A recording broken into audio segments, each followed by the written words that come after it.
주님 평화. 여러분은 의인입니까? 죄인입니까? 이런 질문을 하면 아주 이상적인 대답들을 잘 하시죠. 우리는 죄인입니다. 그러나 축복받은 죄인입니다. 회개한 죄인입니다. 구원받은 죄인입니다. 예수님의 피로써 의화된 죄인입니다. 이런 얘기 하세요. 그죠? 그래서 그렇다면 여러분은 그래서 의인입니까? 그러면 어떻게 대답하세요? 네, 맞아요. 이제 저희는 의인입니다. 라고 대답을 하는데 뭔가 내면적으로는 껄쩍지근하죠.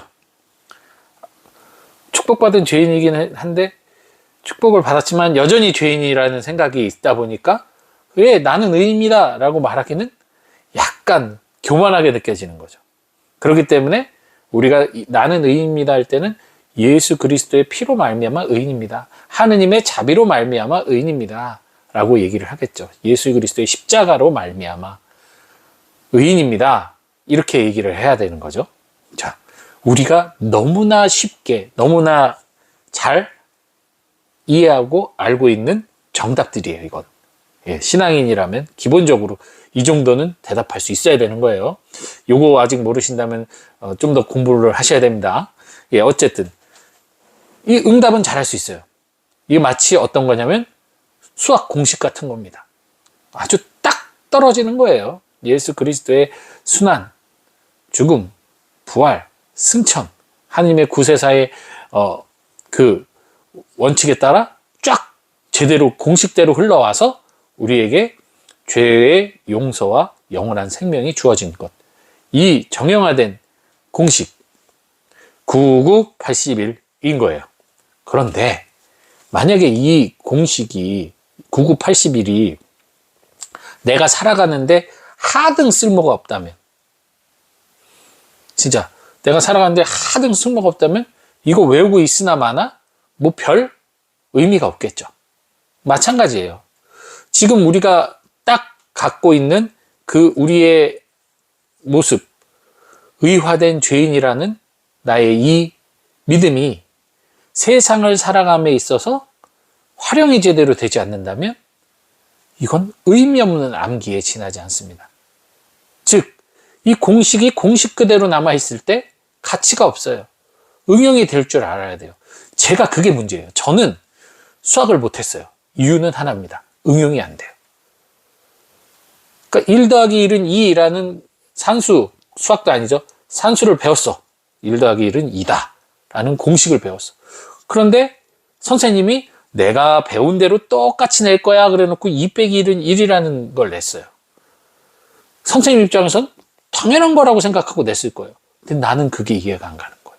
아니, 공식을 했으면 그 공식대로 숫자도 바꾸지 말고 내야지. 왜 숫자도 바꾸고 위치도 바꿔서 사람을 헛갈리게 해? 틀리는 거죠. 산수는 그렇다 치지만 수학은 제가 그래서 참 못했습니다. 산수는 좀 했어요. 근데 수학으로 넘어간 순간 이상한 공식들이 막 하나지면서 그 공식을 똑같이 내지 않고 응용해서 내는 순간 저는 답을 알 수가 없는 거예요. 왜? 공식 그대로 외운 공식밖에 모르니까. 마찬가지입니다. 나는 의화된 죄인이라는 그 명제만 내가 갖고 있다면, 그래서 당신은 어떻게 살고 있습니까? 의인으로 살고 있습니까? 죄인으로 살고 있습니까? 헛갈리기 시작하는 거예요. 내가 의화됐으니까 의인인데 나는 죄를 짓고 있는데? 그러면 내가 죄인인데 나는 근데 의화가 됐는데? 나 뭐지? 이렇게 되는 거예요. 헛갈리는 거예요. 헛갈리는 거예요. 헷갈린다라고 표현하나? 하여간 이것도 헛갈리네요. 헷갈린다? 헛갈린다? 갑자기 뭐가 맞는지 모르겠지만 어쨌든, 그래서 여러분들이 내가 어떤 모습으로 살고 있는지, 정말 의화된 죄인으로 하느님 안에서, 울타리 안에서 살고 있는지를 잘 성찰해 보셔야 되는데,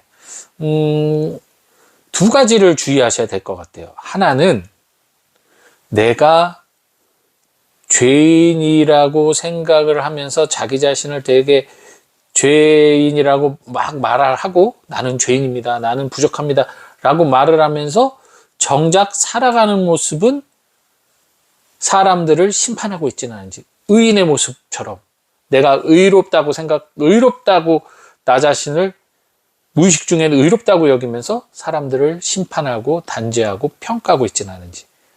즉, 입으로는 죄인이라고 고백하지만 내 본성적으로는 나는 저들보다 나은 사람이야 라고 생각하면서 사람들을 평가하고 비교하고 있지는 않은지. 이게 첫째고요. 두 번째는 반대입니다. 나는 이제 주님 안에서 의로운 사람이 됐어요. 나는 그래서 행복합니다. 나는 감사합니다.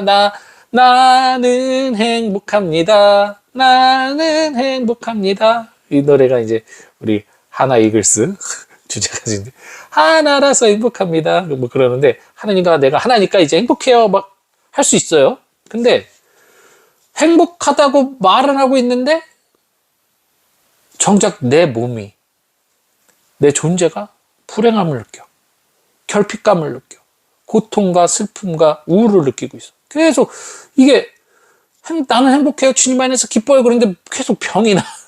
그래서 고통이 있어. 머리만 행복하고 몸이 그렇지 못해. 즉 이건 뭡니까? 머리만 의인이고 실제 본성적으로는 나는 죄인이라는 이 사고가 깔려 있는 거예요. 완전하게 내가 주님 안에서 의화됐다라는 그 믿음에 도달하지 못해서 여전히 이 몸은 괴로워하는 거죠. 의인처럼 살고 싶은데 몸이 그걸 못 따라가니 혼란스럽고 고통스러운 거예요. 근데 그걸 인정하기는 싫으니까 계속 나는 행복해 하는데 스트레스가 쌓여가지고 병이 생기고 그런 경우가 있죠. 둘 다 건강하지 못한 거죠. 응용이 안 된 거예요. 응용이. 예. 그래서 이 공식, 너무나 우리가 잘 알고 있는 의화된 죄인이라는 이 공식을 우리가 올바로 응용해서 살아가는 지혜가 필요하지 않을까 싶습니다. 이것을 응용하는 방법은 다양할 거예요. 여러분들의 삶의 위치에서 적용이 되는 수많은 새로운 변수들과 함께 이 공식에서 이제 그 첨가되는 숫자 같은 거죠. 어떻게 보면 숫자하고 어떤 수학 그 공식들이겠죠. 그 기본 공식 안에서 응용을 하는 거예요. 그건 여러분의 몫이에요. 사실 저도 제 몫이 있고 여러분도 여러분 몫이 있어요. 제가 또 하나의 공식이라고 또 알려주면 또 그 공식에 빠져갈 수 있어요. 이럴 때 우리가 항상 문제가 생기는 겁니다. 좋은 영성서적이 있고 좋은 신학서적이 있어요.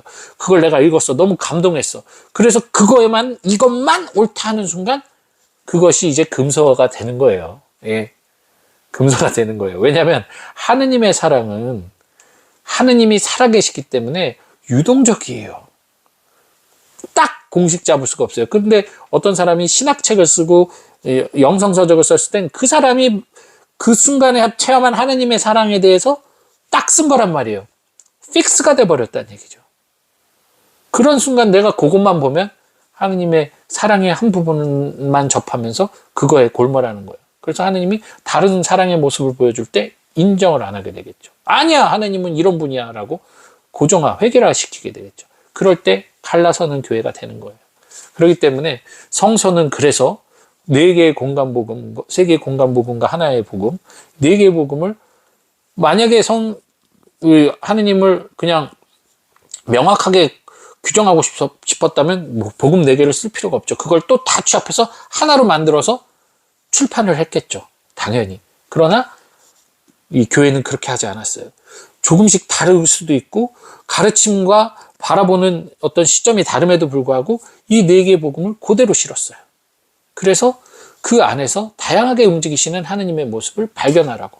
즉 하느님은 사랑이신데 다양하게 응용되는 하느님의 그 사랑법을 우리가 다양하게 체험하라고. 그렇게 교회는 성경을 배려를 해주신 거란 말이에요. 배려해서 만들어냈단 말이죠. 그렇다면 당연하죠. 우리가 의화된 죄인이라는 하나의 공식만 매달리는 것이 아니라 그 공식 안에서 다양한 삶의 체험을 통해 해결책을, 의화된 죄인으로서의 어떠한 삶을 살아갈 때 우리가 구원에 이를 수 있을지를 스스로 체험하고 익혀가면서 앞으로 한 발짝씩 나아가는 것, 그것이 우리의 과제가 될 것입니다. 네. 이 와중에도 신부님 그럼에도 불구하고 의아된 죄인은 어떻게 살아야 될지 구체적으로 예를 들어 하나만 좀 얘기해 주시면 안 될까요? 예, 얘기하려고 했었는데 사실 이 전에 녹음을 한 번 더 했었어요. 이 주제로. 그런데 얘기를 했는데 가만히 생각해 보니까 사람 성격이나 성향이나 지향에 따라 그것이 독이 될 수도 있다는 생각이 들더라고요. 방법론은 그렇잖아요. 자기가 편한 방법론이 있는 거니까.